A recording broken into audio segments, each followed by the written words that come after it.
Made to order. Flashback. The love-fight snake gets cat's tongue, part 2.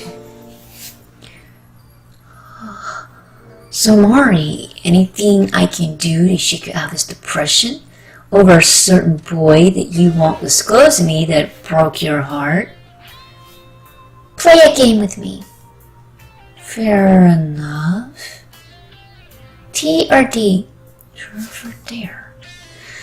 I don't really like that sort of game. It causes fake feelings. People get hurt emotionally. Please, pussycat? Okay, you win.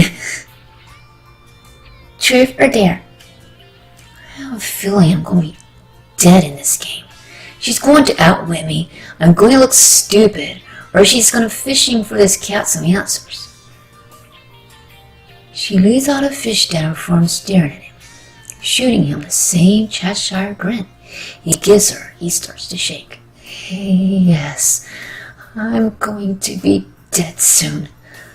Oh, my cat! The same cute as on my outfit. Why? Adrian, internal screaming. Oh God, no. No. My hormones can take so much.